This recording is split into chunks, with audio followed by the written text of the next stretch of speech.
तरीही या सगळ्याला जर जबाबदार कोणी असेल या महाराष्ट्रातल्या घडामोडींना, ते सरन्यायाधीश डी.वाय. चंद्रचूड. देशाचं सुप्रीम कोर्ट ज्यांनी वेळेत निर्णय द्यायला हवा होता, आमदार अपात्रतेच्या संदर्भात, मग तुम्ही कशा करता बसलेला? 2.5-3 वर्ष तुम्ही निर्णय देत नसाल तर तुम्ही खुर्च्या कशा करता उगवताय? सरकारवरती का ओझं म्हणून तुम्ही जनतेच्या पैशाचा तुम्ही चुराडा करताय? धनंजय चंद्रचूड माननीय उद्धव साहेबांनी सांगितलं त्याप्रमाणे ते उत्तम प्रोफेसर किंवा लेक्चरर म्हणून बाहेर भाषणे द्यायला चांगले आहेत, पण सरन्यायाधीश म्हणून त्यांनी घटनात्मक त्याच्यावर निर्णय देऊ शकले नाहीत. याबद्दल इतिहास त्यांना माफ करणार नाही. जर त्याने योग्य निर्णय दिला असता तर महाराष्ट्राचं चित्र बदललं असतं. आज जे तुम्हाला चित्र दिसतंय तुम्हाला चित्र नक्कीच दिसलं नसतं. आणि त्यांनी निर्णय न दिल्यामुळे पक्षांतरासाठीच्या खिडकी आणि दरवाजे ते उघडे ठेवून गेलेले आहेत. आता सुद्धा कोणी कुठे कशाही उड्या मारू शकेल, विकत घेऊ शकेल, कारण कायद्याची 10व्या शेड्यूलची भीतीच राहिलेली नाही. आणि न्यायमूर्तींनीच ती भीती घालवली की तुम्ही खुशाल पक्षांतर करा, आम्ही इथे बसलेलो आहोत. या सगळ्या घटनेला आणि दुर्घटनेला जस्टिस चंद्रचूड हे जबाबदार आहेत आणि इतिहासात त्यांचं नाव काळ्या कुट्ट अक्षरात लिहिलं जाईल हे मी सांगतो. आता प्रश्न राहिला मुख्यमंत्री कोण होणार? मुख्यमंत्री कोण होणार हे गुजरात लॉबी ठरवेल. महाराष्ट्रात त्यांनी शपथ घेण्यापेक्षा खरं म्हणजे गुजरातला त्यांनी शपथविधी सोहळा घेतला तर त्यांच्या लोकांना आनंद होईल. गुजरातला जो मोठा एक जो आहे मोदींच्या नावानं स्टेडियम, तिथे जास्त लोक बसतात, तर त्या तिथे त्यांनी शपथविधी सोहळा महाराष्ट्राच्या मुख्यमंत्र्याचा सरकारचा घेणं हे अधिक संयुक्तिक ठरेल. शिवतीर्थावर घेतला तर तो छत्रपती शिवाजी महाराजांचा अपमान ठरेल.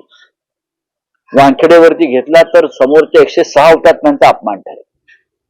त्याच्यामुळे त्यांनी गुजरातची निवड करावी शपथ घेण्यासाठी. हे सरकार गुजरात लॉबीला हवं होतं म्हणून आणण्यात आलेलं आहे आणि लादण्यात आलेलं आहे. अजून काय आहे आपल्याकडे? तुम्ही म्हणालात की या सगळ्या निकालाला सर्वस्वी चंद्रचूड जबाबदार आहे, नक्कीच आरोप किंवा टीका आहे. पण तुम्ही म्हणाला होता की सर्वोच्च न्यायालयात आम्हाला न्याय नाही मिळाला. उद्धव ठाकरे सतत सांगत होते की आता आम्ही जनतेच्या न्यायालयात जातो आणि जनतेच्या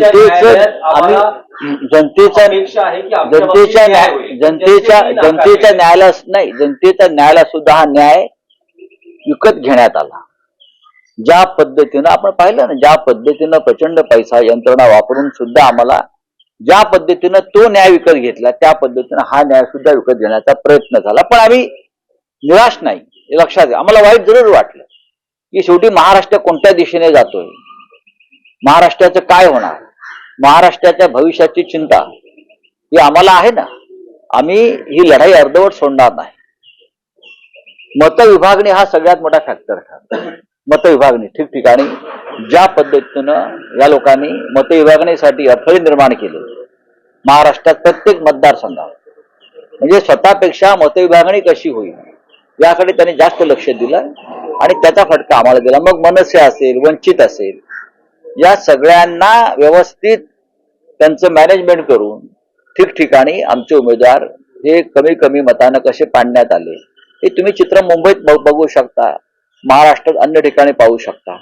न पेक्षा एकनाथ शिंदेनी किंवा अजित पवारांनी असा काय तीर मारलेला आहे की त्यांना इतक्या जागा मिळाव्यात? नाही.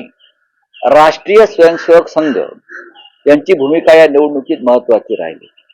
त्यांचे कार्यकर्ते, त्यांचे जे होते लोक स्वयंसेवक म्हणून, ते घराघरात जाऊन एक वेगळ्या पद्धतीचा विषारी प्रचार करत राहिले आणि लोकांची मनं आणि मतं भडकवत राहिली. त्याचा आम्हाला काही ठिकाणी परिणाम झाल्याचं दिसतोय. अजून आमचं असेसमेंट सुरू आहे. शरद पवारांसारखा जो मोठा नेता आहे, महाराष्ट्रातला सगळ्यात मोठा नेता, त्यांनी या राज्यामध्ये उघडपणे एक भूमिका घेतली गद्दारांविरुद्ध आणि त्यांना ठिकठिकाणी प्रचंड प्रतिसाद उगत होता. जेणेकरून शरद पवार साहेबांना मानणारा जो मोठा वर्ग ज्या भागात आहे तिथे जर पवार साहेबांचे उमेदवार पडले असतील तरी अत्यंत गंभीर गोष्ट आम्हालाही वाटते. शिवसेनेच्या अनेक बालेकिल्ल्यामध्ये आम्हाला ज्या पद्धतीनं हार पत्करावी लागली तो सुद्धा गंभीर विषय आहे. एकनाथ शिंदे हे खूप मोठा विचार घेऊन राजकारणात आलेले नाही आहेत. त्यांनी शिवसेनेशी एक प्रकारे बेईमानी करून भारतीय जनता पक्ष मोदी शहांच्या मदतीने आपलं राजकारण करण्याचा प्रयत्न केला.